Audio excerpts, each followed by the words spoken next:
El Libertador capítulo 11. El bautismo de Jesús. Este capítulo está basado en Mateo 3:13 al 17, Marcos 1:9 al 11, Lucas 3:21 y 22. Las noticias sobre Juan el Bautista llegaron a los campesinos de las aldeas montañosas más remotas y a los pescadores que vivían a orillas del mar, y en estos corazones sencillos y fervientes halló la más sincera respuesta. En Nazaret, se contó en la carpintería que había sido de José, y uno reconoció el llamado. Había llegado su tiempo. Se despidió de su madre y siguió a las multitudes que acudían al Jordán. Jesús y Juan el Bautista eran primos, y sin embargo no habían tenido relación directa. Esto era parte del plan de Dios. Nadie podría decir que habían conspirado juntos para sostener mutuamente sus pretensiones. Juan conocía los eventos que habían señalado el nacimiento de Jesús y también sobre la visita a Jerusalén en su infancia, y su vida sin pecado. Creía que era el Mesías, pero el hecho de que Jesús había estado por tantos años en las sombras, sin dar ninguna prueba especial de su misión, le daba a Juan oportunidad para dudar. Sin embargo, el Bautista esperaba con fe. Se le había revelado que el Mesías vendría a pedirle el bautismo y que recibiría una señal de su carácter divino. Cuando Jesús vino para ser bautizado, Juan reconoció en él una pureza de carácter que jamás persona alguna hubiera visto. Su misma presencia inspiraba reverencia. Eso estaba en armonía con lo que le había sido revelado acerca del Mesías. Pero ¿cómo podía él, pecador, bautizar al que no tenía pecado? ¿Por qué debía someterse el que no necesitaba arrepentimiento a un rito que era una confesión de culpabilidad que debía ser lavada? Cuando Jesús pidió el bautismo, Juan vacilaba, y exclamó: «Yo soy el que necesita que tú me bautices entonces, ¿por qué vienes tú a mí?» Pero Jesús le dijo: «Así debe hacerse, porque tenemos que cumplir con todo lo que Dios exige». Entonces Juan aceptó bautizarlo. Después del bautismo, mientras Jesús salía del agua, los cielos se abrieron y vio al Espíritu de Dios que descendía sobre él como una paloma. Fue bautizado sin haber pecado. Jesús no recibió el bautismo como una confesión de culpabilidad propia. Se identificó con los pecadores, dando los pasos que debemos dar y haciendo la obra que debemos hacer. Su vida de sufrimiento y paciente tolerancia después de su bautismo fue también un ejemplo para nosotros. Después de salir del agua, Jesús se arrodilló en oración a orillas del río.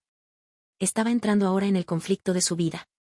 Aunque era el príncipe de paz, su venida iba a ser como el acto de desenvainar una espada. El reino que había venido a establecer era lo opuesto de lo que los judíos deseaban.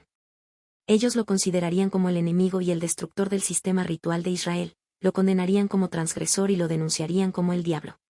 Nadie en la tierra lo había comprendido, y debía continuar andando solo. Su madre y sus hermanos no comprendieron su misión. Ni aun sus discípulos lo comprendieron. Habiéndose unido a nosotros, debía llevar nuestra culpabilidad y desgracia. El ser sin pecado debía sentir la vergüenza del pecado. El amante de la paz debía habitar con la disensión, la verdad debía morar con la mentira, la pureza con la depravación. Todo pecado, todo conflicto y toda lujuria contaminante era una tortura para su espíritu. Debía caminar la senda solo. La redención del mundo dependería del que había aceptado la debilidad de la humanidad. Él lo veía y sentía todo, pero su determinación permanecía firme. El Salvador volcó los anhelos de su alma en oración. Bien sabía cómo el pecado había endurecido el corazón de hombres y mujeres, y cuán difícil les sería entender su misión y aceptar la salvación.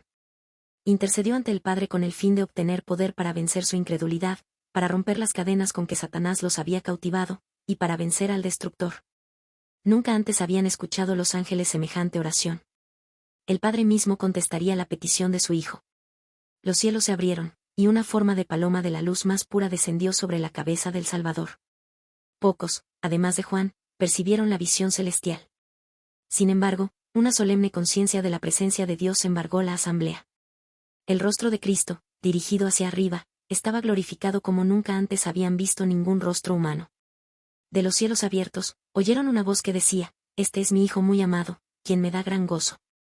Confirmado por el cielo.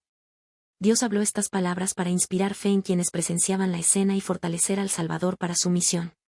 A pesar de que los pecados de un mundo culpable serían colocados sobre Cristo, y a pesar de la humillación que aceptó al tomar sobre sí nuestra naturaleza caída, la voz del cielo lo declaró Hijo del Eterno. Juan había quedado profundamente conmovido. Cuando la gloria de Dios rodeó a Jesús y se oyó la voz del cielo, Juan supo que había bautizado al Redentor del mundo. Extendiendo la mano, señaló a Jesús y exclamó: «Miren, el Cordero de Dios, que quita el pecado del mundo». Nadie de entre los oyentes, ni aun Juan mismo, entendió el significado de esas palabras: el Cordero de Dios. Muchos del pueblo de Israel consideraban los sacrificios de una manera muy semejante a la forma en que miraban sus sacrificios los paganos, como dones por cuyo medio podían apaciguar la ira de la deidad. Dios deseaba enseñarles que el don que los reconcilia con él proviene de su amor. El mensaje dado a Jesús a orillas del Jordán: este es mi Hijo muy amado, quien me da gran gozo, abarca a toda la humanidad.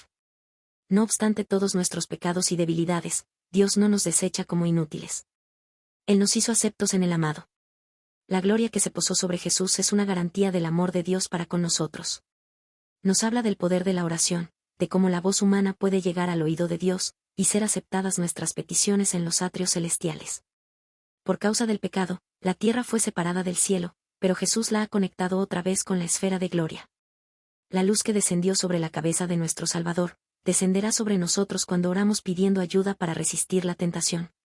La voz que habló a Jesús dice a toda alma creyente: este es mi Hijo muy amado, quien me da gran gozo. Nuestro Redentor ha abierto el camino, de manera que el más pecaminoso, el más oprimido y despreciado, pueda tener acceso al Padre. Todos pueden tener un hogar en las mansiones que Jesús ha ido a preparar.